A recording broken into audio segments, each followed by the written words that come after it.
Coming up next on This Week in Torrance, elementary students across the district compete to win an academic pentathlon. Then the Torrance Art Museum shares with artists how to get savvy with social media. And a local brewery is celebrating its birthday along with another big achievement. Plus, a Torrance hospital is now using a new cancer-fighting machine for patients. We'll tell you all about it. These stories and much more are just seconds away. Your local news starts right now.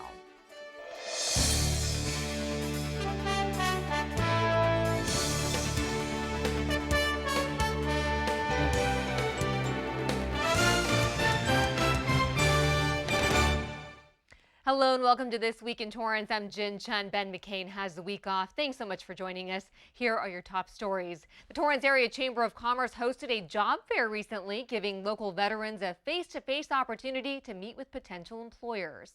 The annual job fair is part of the IVET program and took place at the Toyota Automobile Museum. It's a way to connect qualified veterans with open positions in the South Bay. There were 40 interviews that took place for jobs with more than 24 companies. IVET, which stands for Increasing Veteran Employment in Torrance, aims to decrease the unemployment rate among former members of the armed forces. One veteran says it sparked his interest in new career fields. It's a place to start a career, or kickstart a career, and I think it's a great thing to have, especially it's free. Wells Fargo, Providence Little Company of Mary Medical Center, Sunrider International, and Schweitzer Learning Center were just a few of the companies that came out. Veterans also received help preparing for interviews from members of the Torrance Area Chamber of Commerce. I've not been working for the last 6 months. I got out in November, so I'm really getting at that point where I'm getting kind of antsy about being employed. So yeah, every job fair is important. One veteran was hired on the spot for a job with the Torrance Tribune. Few of the sponsors were the South Bay Workforce Investment Board and the Employment Development Department. Women with a common goal gathered to empower other women during a recent event. The South Bay Business Women's Association put on a conference to help motivate women from all walks of life by creating an opportunity for females to share their experiences. Attendees participated in breakout sessions and discussed how to strengthen their network. The SBBWA is a local nonprofit organization made up of businesswomen who give back to the community. The group's main focus is to raise money for women wanting to pursue higher education, and this year they gave out 7 scholarships. Some of the keynote speakers included Malika Chopra, daughter of Deepak Chopra, and Terry Hack, president of Terranea Resort in Rancho Palos Verdes, who shared her story about business growth. Hack says it's a great way to have an organization like the SBBWA and gave attendees some important advice. You have to make sure that you look around and give back, because if you spend so much time just making sure that you're successful, that you might miss an opportunity to help someone else as they're trying to launch their business or as they're trying to be successful. Besides the sessions, women had the chance to shop local. Many attendees say the best part about the day was hearing stories of courage. It's wonderful to have this network of support because from the stories that you hear, they're very inspiring. You hear about the challenges that they face and how each woman entrepreneur rose to that challenge and is what they are today. For membership information, you can go to sbbwa.com. Well, a long trip for one fire engine finally makes its way home to Torrance. You could hear the engine as it pulled up. Firefighters checked out the newest addition to its fleet and began placing equipment and uniforms inside the engine's compartments. The new shiny rig made its debut at Fire Station 1 after making many pit stops for the past 2 months. Manufactured by Pierce in Appleton, Wisconsin, the engine will be replacing a 1988 model that had no rear doors or enclosures. It helps the team by having a newer apparatus, less time down for maintenance. The older the rigs get, the more difficulty we have repairing them and finding parts for them. This keeps the apparatus in service more often, which keeps the team from having to change over into a reserve apparatus, which is good.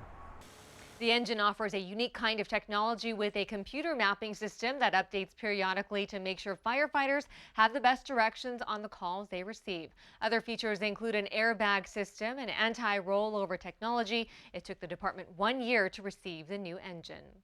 Well, thousands of families had the chance to see what it's like to be a Torrance firefighter for the day. In honor of Fire Service Day, all 6 fire stations hosted an open house inviting neighbors and community members to come by and get a tour of the station along with a close-up view of their fire engines. The annual event gives the community an opportunity to learn about the responsibilities of emergency crews and what they do every day. For the young ones, it was a very exciting event. The firefighters are off and they always fix emergencies or problems or anything wrong in the whole entire world. Torrance fire members educated visitors about the department's history, the difference between a truck and an engine, and how firefighters go above and beyond their jobs every day. Battalion Chief Robert Millay says the men and women in uniform provide other services to the community beyond just fighting fires. A lot of times we don't have the luxury of having the time to share what we're doing because we're busy running the calls and doing what we do here at the fire department. So this is an opportunity to tell the people, yes, everyone on the fire department are firefighters, but besides being firefighters, we also like to maximize our time here and maximize the service we provide out there to the citizens. This year, 1,300 people visited Fire Station 1 and nearly 2,200 people visited the various fire stations located throughout the city. And members of the Torrance community were honored for supporting the Torrance Fire Department along with the brave men and women who put their lives on the line every day. The Torrance Area Chamber of Commerce put on its inaugural Torrance Fire Department Appreciation and Awards Luncheon. The Torrance Fire Department is considered one of the best fire departments in the country. They are only one of 12 teams in the state with a Class 1 rating. They've achieved this elite distinction every year since 1995. So today we say thank you to these men and women who continue to choose this honorable career, in spite of the risks they face daily. And we pray for their safety, as well as for the safety of all firefighters and first responders. Honorees were awarded under 8 categories. One recipient of the Community Award was Rod Steffler, a former longtime Torrance employee. He began his career in 1983 and after 32 years of service, retired just last year. As the building maintenance contract supervisor for the city, Steffler was responsible for 125 facilities, including the fire department. I've always considered the fire department to be kind of I consider myself to be part of their family, so to speak. And I'm very lucky, especially to be retired, to be honored. And my son was just hired by TFD also. I'm very excited and humbled. It was a fantastic event. Since this is our first time event, and as the fire chief, it's something that I will treasure the rest of my life. Alec Miller was named the Firefighter of the Year. 9 firefighters were honored and 24 awards were given out. Local business owners received tips from experts on how to expand their business on a global level. The Torrance Area Chamber of Commerce hosted a roundtable conversation on the importance of the Export-Import Bank of the United States and how they can help businesses. Congresswoman Maxine Waters from the 43rd District was the guest host, along with the president and regional director from the Export-Import Bank. It's an independent executive branch agency that supports American jobs by making the export of U.S. goods and services easier. It does this by equipping American businesses with the financial tools such as loans to keep up with competing global sales. Created 81 years ago, the bank's main focus is to finance and insure foreign purchases of U.S. products. 90% of their customers are small businesses. We have to get rid of the suspicion and the fear of government and have government prove through XM, through outreach, that we really mean business, we really want to help. The event took place at Sunrider International. If you want more information about the Export-Import Bank, you can go to exim.gov. The Torrance Public Library is recognized for spreading its mission across the city. The California Library Association selected the Torrance Library Van as the recipient of the Excellence Award in the under $5 million budget wildcard category. The Library Delivery Van wrap is a moving promotion of what Torrance's libraries have to offer. It has a Twitter page where people can comment, and the account tweets about events happening in the community. The van spends nearly 5 hours a day on the road in Torrance. It's a place where we can show that the library is really a neat place to be. There's all kind of different things to learn about. It helps to, I think, to redefine the library, you know, as something that's different from what people have expected it to be. The Excellence Awards honors California libraries that have shown quality efforts in promoting their message. The entry categories included print, electronic, event campaign, and wildcard. There will be an official awards ceremony by the CLA in Sacramento in November. For more information, you can go to libraryvan.org. From hot rods to classic cars, nearly 400 fill the streets in Torrance for the 11th annual Edelbrock Car Show. Crowds of people had the chance to see the cars you wouldn't find anywhere else and got an up-close look at Edelbrock's headquarters and Vic's garage. The company says it gives locals an opportunity to see what it takes to design and manufacture high-quality performance products. The oldest car was a 1922 Ford. In 1969, Volkswagen won the most unique award, which the owner built on a truck chassis that was 40% larger than the 1959 he also had on display. Many people at the event were fellow supporters of Edelbrock's company. The camaraderie. I mean, the two gentlemen that were with me, we've known each other for years and years, and it's an event where you can meet people and swap lives for a couple hours, and about prior dealings and racing and all the things that we do. Founded in 1938, the Torrance-based company is a renowned designer, manufacturer, and distributor of the performance replacement parts for the automotive aftermarket. There were guided tours of the facility and the Tomorrow Engine Challenge, where high school students from all over Southern California competed by rebuilding an engine. A South Bay organization based in the city of Hawthorne held an event in Torrance to not only help raise much-needed funds, but also awareness of a growing problem affecting children and families. Here's Tao Ta with the story. Hundreds of locals gathered at Audi Pacific's state-of-the-art showroom in Torrance for one common goal. It's a gigantic problem here in the South Bay, and in the area of Hawthorne, we're probably one of the tougher areas for child abuse. The nonprofit organization based in Hawthorne offers a transitional living facility and satellite office in Torrance, serving thousands of children and families, not only in the South Bay area, but across Los Angeles County. Their families are going through really, really tough times. These guys get at the heart of children and their parents. Just last year, the Richstone Family Center received more than 350 cases in the first quarter, and child abuse cases have spiked by 30% in Hawthorne last year.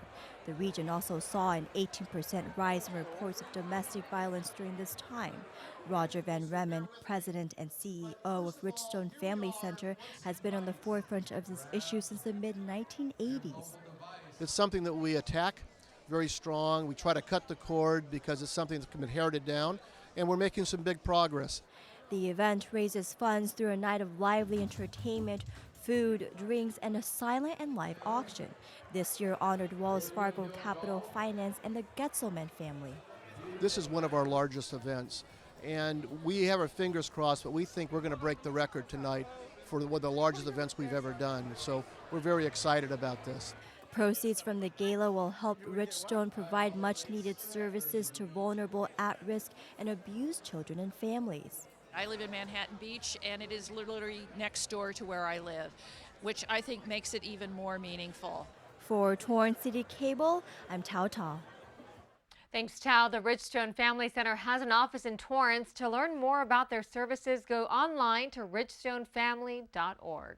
Well, still ahead, student fashion designers show off their latest creations, and teens get together to help children in need. We'll tell you how. But first, here's a look at the weather outside.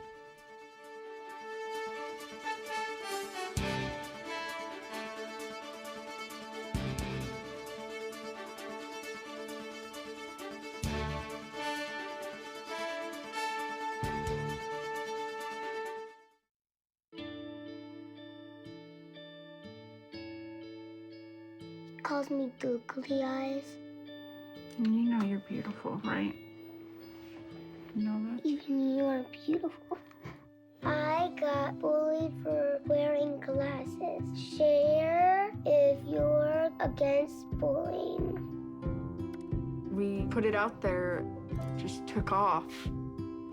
3 million people have shared this post. Don't let bullies get you down. I stand with you. Our whole family's wearing glasses. I wear glasses and I'm proud. I even have the army on my team. All the kind comments brought my child joy. I don't feel thank you is enough. Thanks.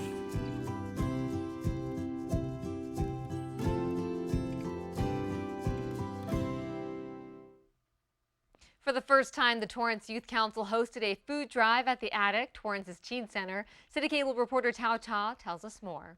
Peanut butter, cereal, and oatmeal are just some of the many non-perishable goods that were dropped off at the Attic Teen Center to make sure elementary school children don't go hungry. They're just basically using the Attic as a place where people can come, drop off some cans, and then try to raise some money. So here you go. Thank you so much. You're welcome. These students teamed up with Food for Kids, a program at Torrance's volunteer center that assists Title I elementary school children across the district who don't have enough food for the weekend. It's the Torrance Youth Council goal to raise over 800 canned goods, and it's all about teaching middle school students from all around Torrance the importance of community service. It's part of this general program called Middle School Outreach. What we essentially try to teach the middle school students is that community service is important, and essentially what kind of clubs they could join in high school to continue their service to the community. This is the first time the Attic is hosting a food drive to support this local program organized by the Torrance Youth Council that included 14 high school students from South Torrance High and 8 middle school students from Birtland Middle School. This one's just for cans. This one's for miscellaneous and other condiments. And for Michael Gee, an 8th grader at Birtland Middle School, this is one way he's helping someone in need. I know there's people who have it worse than I do, so I want to help them so that they can have it better. And for Torrance resident Janet Payne, she hopes that donating goods will combat child hunger.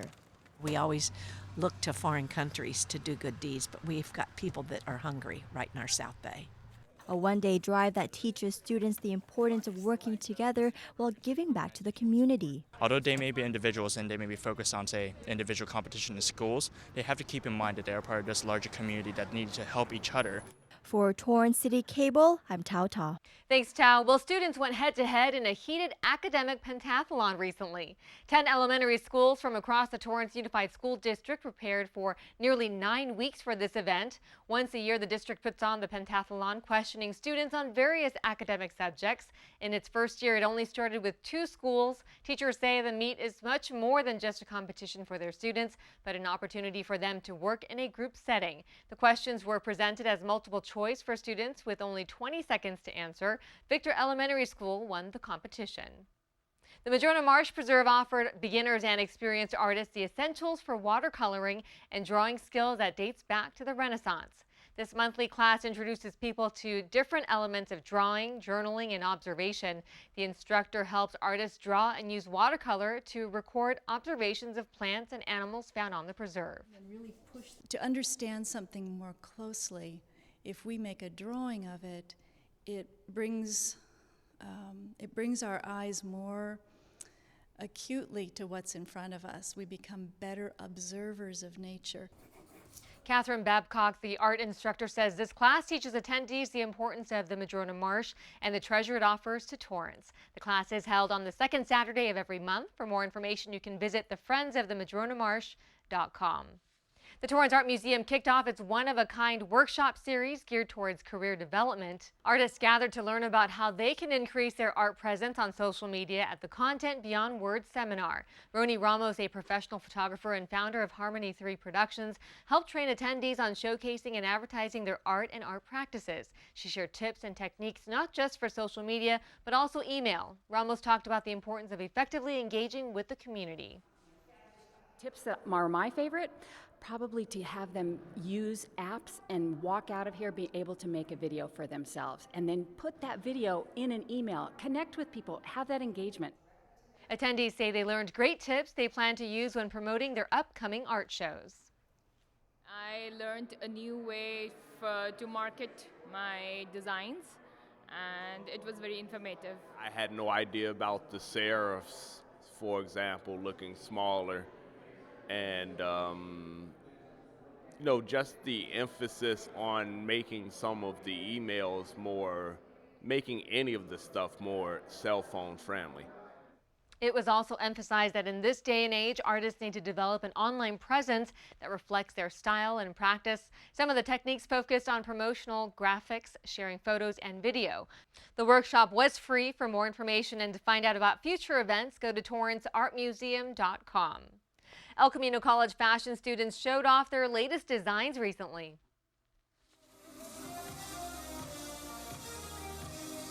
The fashion department hosted its 34th annual show for the public. The theme this year was called Saku Bloom, a journey through Japanese culture. This event is produced by the El Camino College fashion department and student fashion club called TaylorMade. They take a full year to bring this production to life. Designers are divided into 4 committees, including merchandise, model, promotion, and staging. The show is the final production that highlights all 17 fashion classes the college offers. Designers this year had inspiration that ranged various decades, dating back to the 1960s, 70s, and even royalty. Here at El Camino, we have everything that a person may need. 4-year college may not be good for them, and so we have a 2-year certificate program. We just started with a 3-class in styling. Judges were from big-name companies like Forever 21 and Nordstrom. The fashion show also featured categories of swimwear, eco-friendly fabrics, and menswear. I've always been into fashion and everything. I still wanted to design, but I took a pause from that. I've always had the ability to, put things together. Future designers as young as 8 years old also were able to walk the runway with their designs.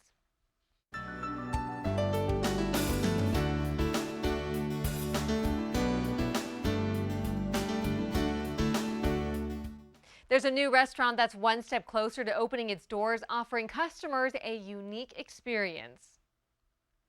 Restoration Kitchen and Wine will soon take over the former Luigi's Pizza in downtown Torrance. Currently under construction, the restaurant will be located on Marcelina Avenue. The owner says they plan to serve local wine and beer along with delicious small plates.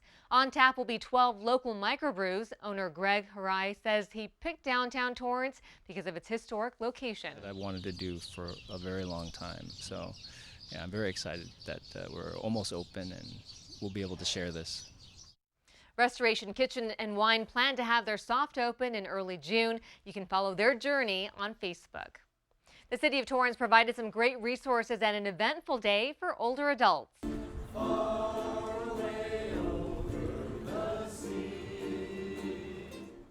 Here's the South Bay Ukulele Strummer Group at the city's 17th annual senior fair. There were performances by a hula group, belly dancers, tap and Polynesian performers. There was even an instructor that taught participants dance moves. The city's Community Services Department has hosted this event to make sure Torrance's older adults take full advantage of resources available in the city. There was free hearing and blood pressure screenings as well. And to top it all off, there were more than 61 arts and craft vendors that were selling handmade items made by older adults. We're celebrating Older Americans Month, and the theme this year is Blaze a Trail. And we're really excited. We have some fantastic entertainment today. It gives us, something to work forward, and we keep busy, so we like to see what everybody else is doing too. Yeah, so it's a good thing. We can show off what we do. Students from Southern California Regional Occupational Center volunteered their time to help with the free screenings.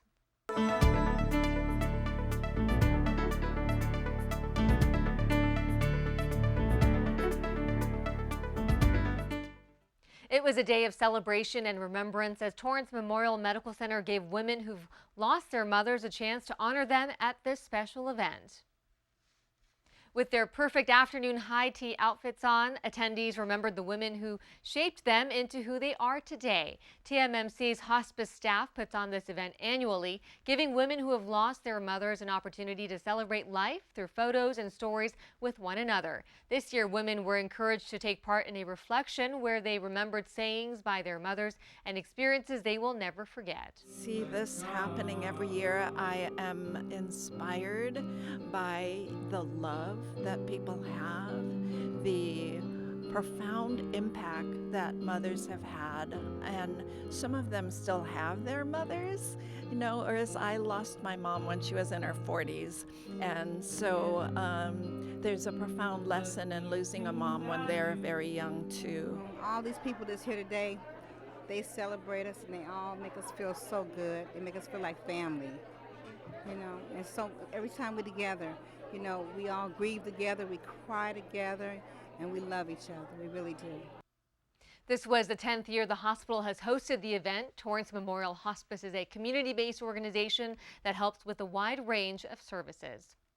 And a local medical center is fighting cancer with its latest technology. Providence Little Company of Mary Medical Center in Torrance began using its new linear accelerator machine. This piece of technology takes x-rays of a tumor shape and destroys cancer cells while protecting the surrounding normal tissue. Now, it allows very precise treatment delivery to small tumors with large doses and shorter treatment time. The large accelerator also has stereotactic radiosurgery and radiotherapy capabilities. The medical center began installing it in 2015. The TrueBeam Varian Linear Accelerator is being used in the Radiation Oncology Department, and medical center officials say it will give them greater capacity to treat their patients. Well, before we go, we have a great story about a Torrance company that's not only celebrating their 3rd birthday this year, but they were recognized with a big award recently. Torrance CitiCABLE reporter Tao Ta tells us how far this family business has come. In this small business park warehouse, you will find many businesses booming, but one is brewing up quite the flavors for its customers. The expansion of Smog City has been a lot faster than we kind of anticipated. When we first came in 3 years ago, we had a 5-year plan, and that 5-year plan included just this unit. In its inception, Smog City was the 3rd brewery to make its mark in Torrance, but now with 8 total breweries within the city, Smog City is leading the way and showing entrepreneurs that anything is possible. It took a 1.5 years to double this space, and now 3 years later, we've quadrupled. Smog City Brewing started at just 5,500 square feet, and now it's expanded to well over 22,000. What they're going to notice is just more pilot beers, more experimental beers, or more stuff going on in the tap room. Co-owner Lori Porter, who works alongside her brewmaster husband Jonathan, says this expansion will probably be their biggest growth. We want to kind of control our brand, and so when you get to that 12 to 15,000 barrel, you have a greater ability to have your hands in all the pots, know all of your employees, still have that great connection with your brand and the way it grows. And we sort of feel like it's the sweet spot. It's the place we want to be. Last year, Smog City brewed over 4,000 barrels, and this year it's been over 5,000. With a pretty diverse taproom option ranging anywhere from 13 up to 19 taps. For their anniversary, they plan to offer beer enthusiasts nearly 26 options. People come to our tap room and they're experiencing this beautiful product, but what they're also experiencing is this sort of family-like atmosphere in a really unique environment. An exciting time for this family-run brew business that's made its home in the city of Torrance because of its business-friendly atmosphere. If it weren't for them, this wouldn't be as exciting. You know, just running a business for me is fun, but building something really special and being part of a person's life and having them be part of our lives is what's really rewarding. For Torrance CitiCABLE, I'm Tao Ta. Thanks, Tao. Great story. Well, that does it for this edition of This Week in Torrance. I'm Jin Chun. The Sports Desk returns next week. Find out what Colin Kushner has in store. Plus, join Hibas Ahmed on Newsbreak Live on Tuesday evenings for the latest live news in Torrance. We've got a great lineup of programs happening right here on Torrance CitiCABLE. And in case you missed any portion of this show, you can catch us again at 11 a.m. and 6 p.m. Thanks so much for joining us. We'll see you next time.